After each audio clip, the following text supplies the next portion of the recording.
ini adalah laptop yang cocok untuk profesional muda. Dia udah standar militer, kuat kayak Gajah Mada. Desainnya bikin klien tergoda, performanya kenceng ibarat kuda, bikin brand lain wajib waspada. Ya udahlah ya, nggak usah kebanyakan bersabda. Selamat menonton Korban Pilkada.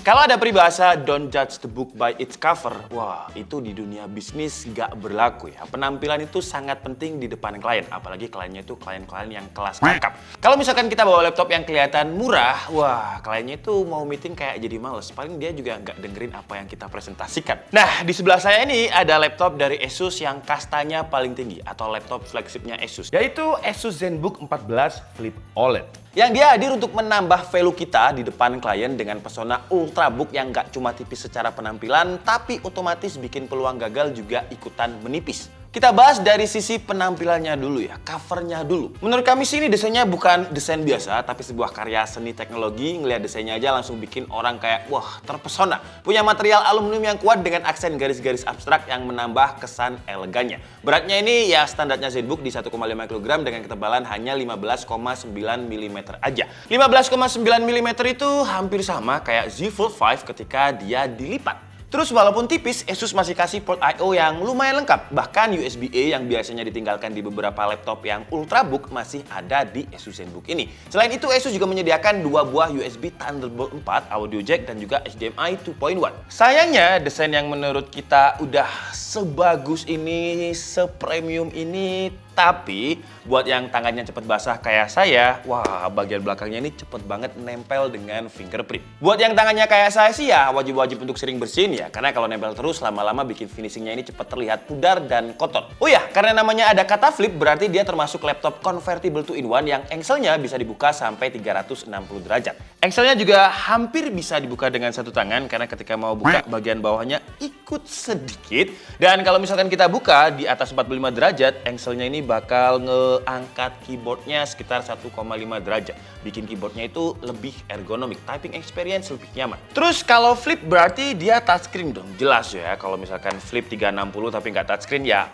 buat apa? Dan di dalam paket pembeliannya kita juga udah dapat stylus dengan 4096 pressure sensitivity. Buat yang suka gambar-gambar wibu atau pekerjaan yang butuh stylus, dia udah nyaman. Apalagi layarnya ini punya resolusi yang gede di 2,8K, panelnya pakai panel Lumina OLED. Ya ini OLED sih, cuman penamaannya OLED-nya Asus itu ya Lumina OLED. Untuk color akurasinya ketika kita tes dia udah dapat 100% sRGB, Adobe RGB-nya di 97, P3-nya juga di 100%. Untuk brightness-nya sayangnya cuma di 364 nits. Untuk sebuah ZenBook menurut saya sih ya minimal harusnya di 400 nits lah, atau kalau misalkan mau lebih bagus lagi ya di 500 nits biar dipakai outdoor itu lebih nyaman. Kalau untuk editing sih udah nyaman karena color akurasinya tadi, sayangnya refresh rate-nya ini masih di 90 Hz. Emang dia bukan laptop gaming sih. Sebenarnya ya it's okay 90 Hz, tapi brand lain ada yang ngasih 120 Hz. Paling nggak pas main Valorant nanti kalian lihat FPS-nya itu bisa tembus 100, ya seenggaknya 120 Hz-nya itu masih kepake. Dan karena dia touchscreen bisa di flip 360 derajat, 120 Hz-nya itu bakal lebih enak aja kalau kita gunakan untuk browsing dan scrolling di website. Tapi kalau tampilannya udah cantik, fiturnya ergonomik, performanya sulit, ya buat apa? Tapi nggak di ZenBook Flip OLED ini. Karena untuk prosesornya, dia udah pakai Intel generasi ke-13 terbaru.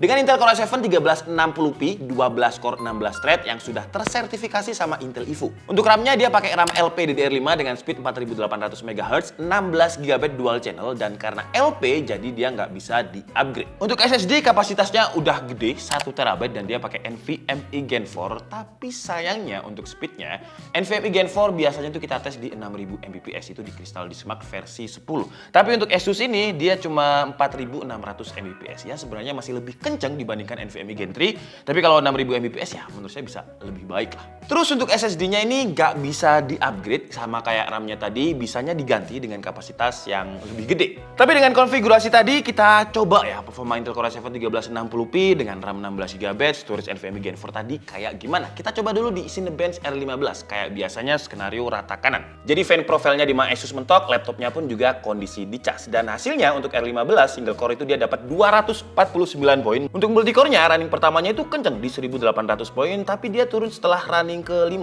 dengan skor stabil itu di 1600 poin. Ya, turunnya nggak terlalu banyak lah. Di skenario kedua, kita coba nggak kita cas dan di mode balance. Jadi baterainya biar lebih awet lagi. Dan hasilnya memang ada penurunan performa ya, dengan single core-nya itu di 193, multicore-nya stabil di 900-an poin.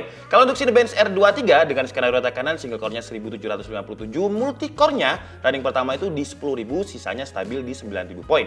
Skenario kedua dengan mode balance, dia turun juga seperti R15 tadi dengan multicore stabilnya di kisaran 6.000 poin, single core-nya di 1.300 poin. Untuk suhu temperaturnya di Cinebench R15 dengan skenario rata kanan tadi, suhunya itu bisa nyentuh di atas 95 derajat Celcius, jadi kayak nyolong-nyolong gitu. Dan kalau untuk skenario yang kedua, dia di bawah 90 derajat Celcius. Dan kalau kita lihat sistem coolingnya ini memang kayak biasa aja ya. Dia cuma pakai single fan dan juga single heatsink. Dan hasilnya ketika kita tes pakai time spice stress test yang berarti loop sebanyak 20 kali, dia nggak lolos dengan skornya itu 96,9%. Tapi itu tadi kan benchmark sintetis yang bikin dia bener-bener stres ya. Gimana kalau kita gunakan dia untuk editing? Adobe Premiere Pro dengan template yang memang biasanya kita pakai export ke 4K, dia mampu merender dengan durasi waktunya itu 4 menit 37 detik. Kalau kita turunkan, kita export ke Full HD 3 menit 34 detik. Untuk temperaturnya ketika kita render 4K tadi, dia awalnya di 95 derajat Celcius, terus turun di kisaran 90 derajat Celcius. Yang sebenarnya untuk Adobe Premiere Pro ini juga masih lumayan anget ya. Lanjut, kalau kita gunakan untuk rendering 3D, walaupun sebenarnya ini bukan laptop yang digunakan untuk rendering 3D ya, karena dia nggak ada discrete GPU-nya, tapi di Blender itu ada CPU render. Dan kita coba pakai template BMB, dan hasilnya dia mampu merender dengan durasi waktunya itu 4 menit 30 detik. Kalau kita pakai GPU-nya, karena dia discrete jadi lebih lama ya, dengan 7 menit 55 detik.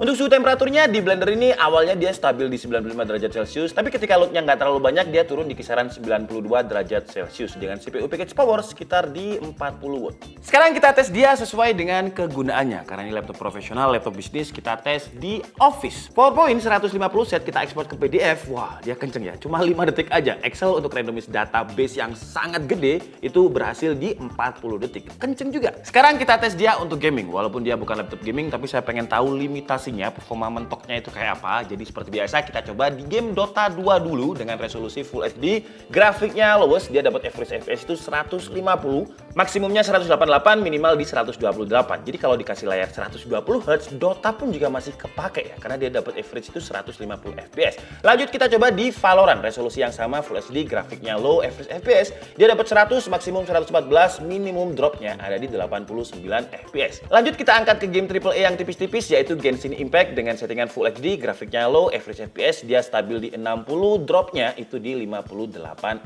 FPS. Karena Genshin masih kuat, kita paksa. Sekarang kita coba di Far Cry 5, game yang sebenarnya butuh dedicated grafik card. Tapi nggak apa-apa, kita coba paksa aja. Iris Xe grafiknya ini dapatnya berapa? Resolusi Full HD, grafik low, average FPS dia dapat 35, average yang masih oke ya untuk dimainkan karena di atas 30, maksimumnya 40 FPS. Tapi dropnya kadang bisa di bawah 30 FPS kalau scene-nya lagi padat. Tapi gimana kalau laptop ini kita gunakan untuk main game tapi nggak pakai dicas? Karena ini kan bukan laptop gaming, nggak perlu pakai adapter. Jadi kita coba di Genshin Impact tanpa dicas. Average FPS dia juga masih dapat sekitar 60 FPS, dropnya di 58, mirip sama ketika dicas tadi. Kalau kita coba di Far Cry baru kerasa ya, dengan average FPS-nya itu di 28, max-nya ada di 31, minimumnya bisa turun di kisaran 24 FPS. Nah, setelah kita hajar habis-habisan tadi, stress test, rendering, terus juga main game, dan dia lumayan anget, kita coba flare suhu permukaannya. Dan hasilnya untuk suhu tertingginya itu masih lumayan dingin ya, di 40,3 derajat Celcius, dan untuk tombol WASD, tombol yang bakalan sering kita pakai itu di 30,9 derajat Celcius. Jadi memang untuk suhu temperatur di bagian dalam lumayan anget karena di atas 90, tapi suhu permukaannya ketika dipakai untuk experience kita ngetik-ngetik itu masih enak karena tertingginya cuma di 40 derajat Celcius. Kalau untuk suhu temperatur ketika main game, contohnya kayak di Valorant ini, dia nggak seanget Adobe dan juga Blender tadi dengan di 85 derajat Celcius. Terus kalau di Genshin Impact, suhu temperaturnya itu awalnya 92 derajat Celcius, tapi di tengah-tengah dia bisa loncat sampai 100 derajat Celcius. Dan kalau kita lihat powernya nggak sampai 40 watt. Jadi kalau full load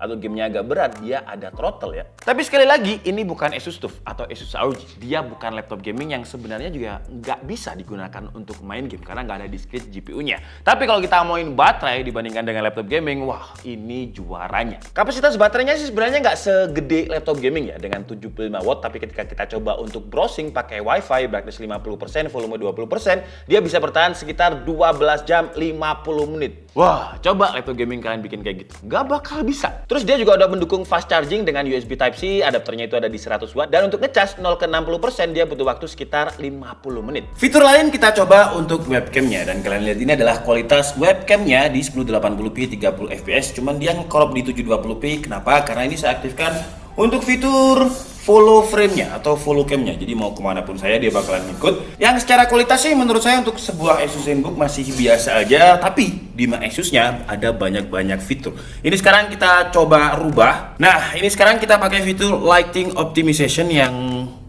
ya kualitasnya juga masih biasa ya walaupun udah di lighting optimization. Terus juga ada filter untuk muka saya. Coba kita lihat filternya kayak apa. Kayak nggak ada perubahan. Terus kita coba lagi pilihan lain terakhir deh. Kita coba untuk background blur. Background blurnya kayak apa? Kayak gini. Nah, background blurnya pun juga maskingannya nggak terlalu rapi ya, karena di rambut saya ini terutama masih kelihatan. Ya intinya, mending beli webcam eksternal aja lah. Fitur-fitur lain kayak biasanya ada di Asus, jadi ada Asus OLED Care untuk melindungi layarnya untuk burn-in, terus ada Fan Profile Mode, ada Asus Splendid, dan juga Automatic Keyboard Backlight. Ya, jadi keyboardnya ini backlightnya bisa otomatis menyesuaikan. Contohnya kayak sekarang ketika studio saya terang, lampunya akan mati. Tapi ini kalau misalkan lampu studio saya matikan, backlightnya bakal nyala. Untuk keyboard, saya nggak ada komplain sih ya. Feel-nya itu udah standarnya ZenBook banget. Tactile, empuk, dan nyaman. Touchpad-nya juga kayak gitu. Feel-nya solid, surface-nya enak. Kalau misalkan kita lupa bawa mouse, pakai trackpad-nya ini masih enak. Sayangnya, untuk trackpad-nya ini ciri khasnya Asus ZenBook hilang karena nggak ada numpad-nya di sini. Terus untuk fitur security-nya di touchpad atau di bagian armrest keyboard-nya nggak ada fingerprint, tapi diganti dengan Windows Hello, jadi kita bisa login pakai Face ID. Yang saran saya sih harusnya untuk sekelas ZenBook dua-duanya ya. Jadi kan ada user yang suka pakai Face ID, ada yang suka pakai fingerprint. Kalau untuk audio, karena ini ZenBook, jadi dia dituning sama Harman Kardon yang kualitas suaranya untuk sebuah laptop tipis udah lumayan imersif lah. Kira-kira kayak gini suaranya.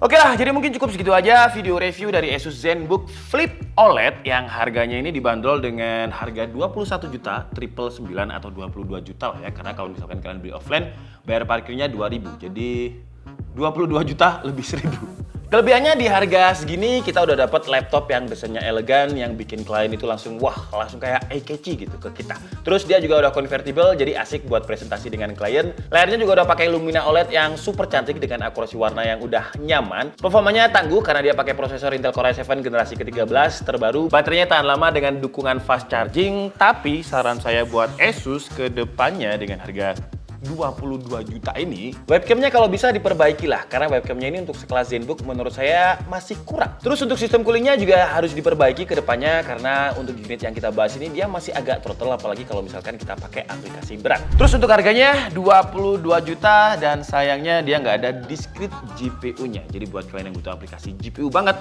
bisa memanfaatkan Intel Thunderbolt 4-nya untuk dikoneksikan ke eksternal GPU, dan satunya lagi bisa dikoneksikan ke monitor sampai 8K kalau Thunderbolt 4. Tapi intinya sih ZenBook ini bisa menjadi kombinasi yang sempurna antara gaya dan juga performa. Ya memang harganya lumayan mahal ya, tapi kalau misalkan kita deal project dengan laptop ini, paling 2-3 project aja udah balik modal. Jadi nggak ada yang namanya mahal buat investasi produktif. Kecuali kalau investasinya konsumtif, jadi beli laptop ini dibelikan ke buat selingkuhan, itu namanya konsumtif.